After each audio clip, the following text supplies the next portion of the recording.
आज 29 मई को मैं आपके सम्मुख अपना विषय रखने के लिए आया हूं। आज हम कुछ इतिहास की बात करेंगे, अपने इतिहास की, अपने देश भारत के इतिहास की बात करेंगे। अगस्त में हमारे को अंग्रेजों से स्वतंत्रता मिले 74 साल हो जाएंगे और अंग्रेजों ने हमारे ऊपर 200 साल लगभग राज किया। वो हमारे यहाँ शासन के रूप में, शासक के रूप में रहे। अगर हम इस को देखें तो लगभग 350 साल से पहले हमारे देश को सोने की चिड़िया कहा जाता था।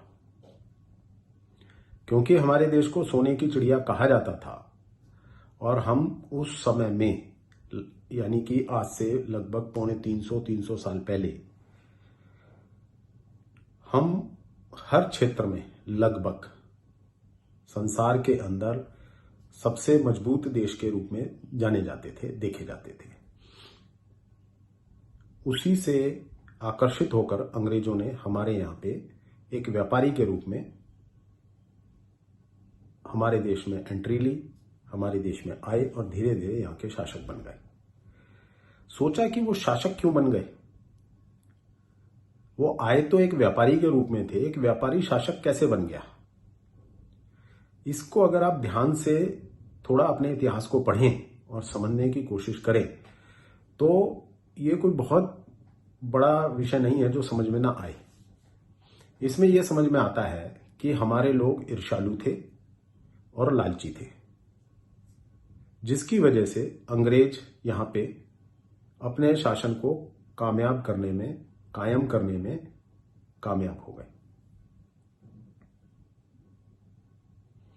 हम ईर्ष्यालु थे, इसलिए एक दूसरे के प्रति हम जो है ईर्ष्या की भावना रखते थे, जिससे कि हम अंग्रेजों को सपोर्ट कर देते थे कि आप उसके ऊपर चढ़ाई कीजिए, उससे लड़ाई कीजिए, हम आपको सपोर्ट करेंगे।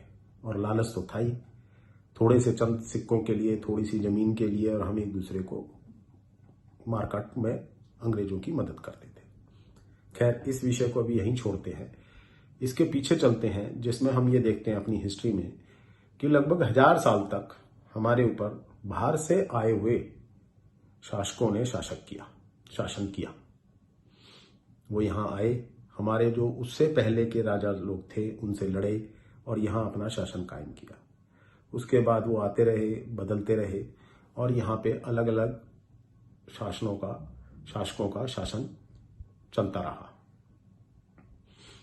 जहां वो लोग आते थे और लड़ करके अपने शासन को कायम करते थे, उसको हम राजतंत्र कहते हैं। एक ऐसा तंत्र जो एक परिवार से बंधा हुआ है।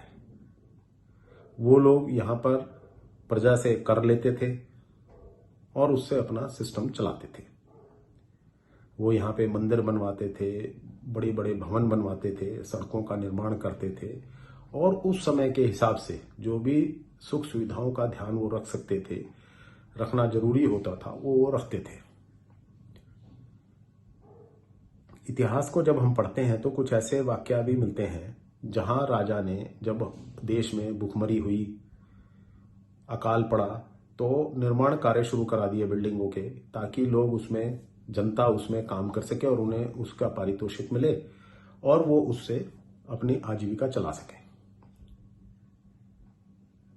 इस तरीके से कुछ ऐसे अच्छे अच्छे उदाहरण मिलते हैं। राजतंत्र की अच्छाइयां क्या है, बुराइयां क्या है, ये हमें समझना है।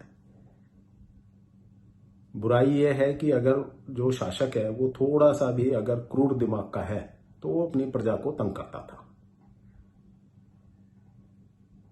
वो ज्यादा कर लगा देता था, जो कि लोगों को कमोबेश शिकायत ज्यादा यही रहती थी कि हमारा राजा हमारे ऊपर कर ज्यादा लगाता है। ये एक महत्वपूर्ण पॉइंट है जो हमें ध्यान रखना चाहिए। और वो समय के हिसाब से मंदिर, शिवालय जो बना सकते थे वो बनाते थे, और जिसका प्रमाण हमारे देश में देखने पे मिलता भी है। साउथ इंडिया में चले जाइए, कितने ही बड़े बड़े मंदिर आपको देखने को मिलेंगे, कितने ही बड़े बड़े भवन देखने को आपको मिलेंगे जो कि उस समय के राजाओं ने बनवाए थे। तालाब वो बनवाते थे, आप देख लीजिए, आज भी वो हैं। और उसी जमाने में हमारे सभी वर्ग के लोगों ने, उस समय में वर्ण व्यवस्था भी थी और उसी समय में कुछ कुरीतियां भी थी, लेकिन हमारा देश सोने की चिड़िया कहलाने के लिए सक्षम हुआ। हम सोने की चिड़िया कहलाए, जिससे आकर्षित होकर के अंग्रेज यहां आए और उन्होंने हम पे शासन किया।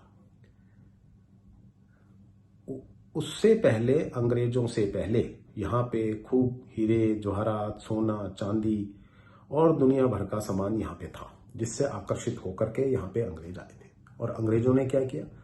अंग्रेजों ने यहाँ करके वो लूट खसोट मचाई और वो सारा सामान, हीरे जवाहरात और दुनिया भर का, यहाँ से मसाले, केमिकल्स, बहुत चीजें ऐसी हैं जो यहाँ से वो अपने देश लंदन, इंग्लैंड ले जाने लगे।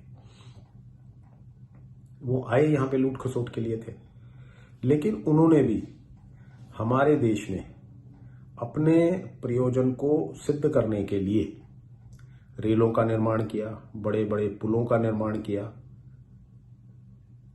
बड़े बड़े भवनों का निर्माण किया। आज जो हमारा राष्ट्रपति भवन है, पार्लियामेंट हाउस है दिल्ली में, वो अंग्रेजों का बनाया हुआ है। उन्होंने भी यहाँ पे डेवलपमेंट के काफी बड़े काम किए और वो आज भी स्थापित हैं और वो चल रहे हैं। इंडिया गेट उनका बनाया हुआ है।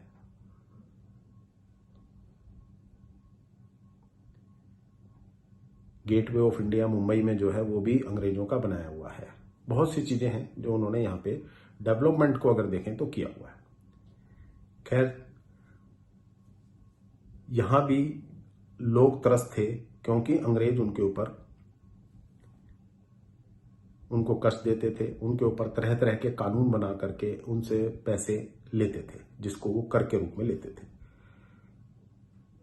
तो राजतंत्र में भी शासक क्रूर था, जनता से कर लेता था, जरूरत से ज्यादा लेता था और उनको तंग करता था। उसके बाद जब अंग्रेजों का 200 साल का टेन्योर रहा तो उसमें भी वो कर लेते थे, जरूरत से ज्यादा लेते थे और जनता को तंग करते थे। तब उस समय हमारे ही लोगों ने क्या सोचा, क्या समझा कि अब राजतंत्र नहीं चाहिए, क्योंकि उसमें क्रूर शासक होता है, शासक क्रूर होता है, पैसे जनता से ऐंठता है, तरह तरह के कर लगाता है और जनता को तंग करता है। इसलिए अब प्रजातंत्र हम लाएंगे। प्रजातंत्र मतलब जिसमें प्रजा राजा होगी, प्रजा अपने नेता को, अपने राजा को खुद स्वयं चुनेगी और वो राजा नहीं होगा, वो प्रजा का रिप्रेजेंटेटिव होगा, जो संसद में बैठेगा, जो देश की बागडोर संभालेंगे और देश में जनता के हित के लिए, हितों को ध्यान में रखते हुए कानून बनाएंगे और उसकी पालना कराएंगे। विन विन सिचुएशन सबको उस समय लगी और सबने बड़ा ध्यान दिया और सब बड़े खुश हुए। खैर, 15 अगस्त 1947 को हम आजाद हुए और हमारे देश के पहले प्रधानमंत्री माननीय पंडित जवाहरलाल नेहरू जी बने। उसके बाद से आज अगस्त में 74 साल हमारे को आजाद हुए हो जाएंगे। जब 74 साल का हम अपना आजादी का सफर देखते हैं, जिसे हम आजादी कहते हैं, और आज जब मैं आपसे बात कर रहा हूं 29 मई 2021 को, तो जनता आज भी अपने चुने हुए प्रतिनिधियों से त्रस्त है। हमारे ऊपर तरह तरह के इतने कर लगे हुए हैं जिसको लोग देने में असमर्थ हैं। आपको यहां मैं एक वाकया सुनाना चाहूंगा, बताना चाहूंगा। जब पंडित जवाहरलाल नेहरू जी हमारे देश के प्रधानमंत्री बने तो हमारे देश में तो सभी कुछ लूटा हुआ था, कुछ था ही नहीं। डेवलपमेंट के नाम पे देश को दोबारा से खड़ा करना था। जगह जगह अकाल, भूखमरी, महामारी, सब तरह की बीमारियां फैली हुई थी और बहुत बुरा हाल था। एक कैंप में जहां बहुत से गरीब लोग रहे हुए थे, पंडित जवाहरलाल नेहरू जी, हमारे देश के प्रधानमंत्री जी, वहां गए और वो उस जगह का मुआयना कर रहे थे। तभी एक औरत बीच में से आई और वो झगड़ने लगी पंडित जी से और उसने उनकी गर्दन पकड़ ली। बोली, पंडित जी आपने ये कहा था कि जब हम आजाद हो जाएंगे तो हम बहुत सुखी हो जाएंगे, हमें इस आजादी से क्या मिला? पंडित जी ने ये कहा कि आपने जो ये मेरी गर्दन पकड़ी है, आपको इस आजादी से, इस प्रजातंत्र से ये मिला है। जिसको देखा जाए तो उसके बहुत बड़े मायने हैं, ये आपको और हमको समझना है। एक वाकया और मैं आपको कहना चाहता हूं। पार्लियामेंट में डिबेट हो रही थी, जवाहरलाल नेहरू जी प्रधानमंत्री थे और हमारे अटल बिहारी वाजपेयी जी अपोजिशन में बैठे हुए थे।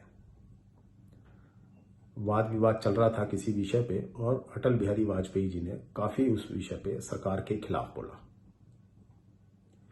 उसी दिन शाम को एक सदन में ही शाम को एक गेट टुगेदर था, जिसमें पंडित जी भी आए हुए थे और पंडित जवाहरलाल नेहरू जी और अटल बिहारी वाजपेयी जी भी आए हुए।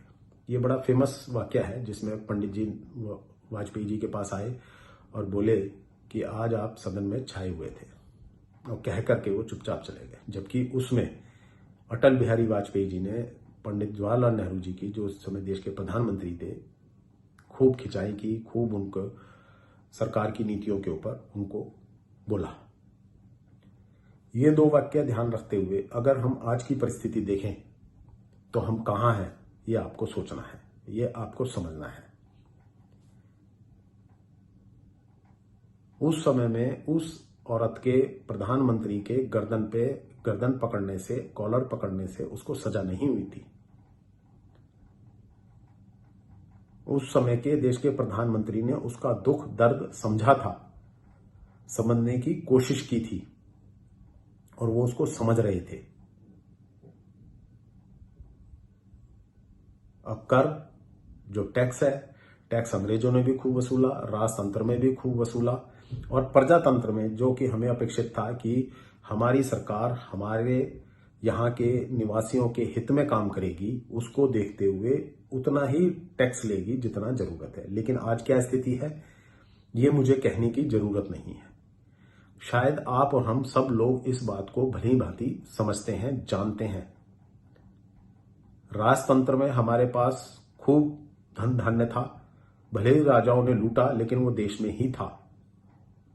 और उसी से आकर्षित होकर के अंग्रेज आज से लगभग 350 साल पहले हमारे देश में घुसे और उन्होंने खूब लूट खसोट करी और वो यहां से सारा धन बाहर ले गए।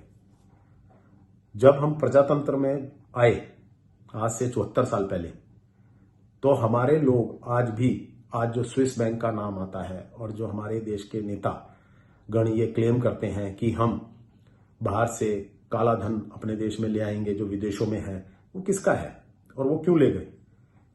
हमारे ही लोग, हमारा ही धन यहां से बाहर ले गए। ये हमें समझना है। आज जो हमारे प्रतिनिधि सरकार में बैठे हुए हैं, जिनको हम चुन करके भेजते हैं, यदि वो इस महामारी के दौर में हमारे लिए बेड की व्यवस्था, ऑक्सीजन की व्यवस्था, असली दवाइयों की, नकली दवाइयां तो खूब बिक रही हैं, की व्यवस्था समय पे नहीं कर सकते, तो ये हमें समझने का विषय है। खाने की दिक्कत, खाने के सामान की उपलब्धता की दिक्कत, आप देख लीजिए, सब आपके सामने है। मेरी इस बात को आज आप थोड़ा गहराई से सोचें, इसको समझें और अपनी आवाज को बुलंद करें मजबूती से कि आखिर हमें चाहिए क्या। हमें उसको समझना होगा और अब इसमें बहुत ज्यादा समय लगाने की जरूरत नहीं है कि इसको समझने के लिए क्या करना है। कृपया ध्यान से सोचिए, ऐसा मैं आपसे विनती करता हूं। धन्यवाद।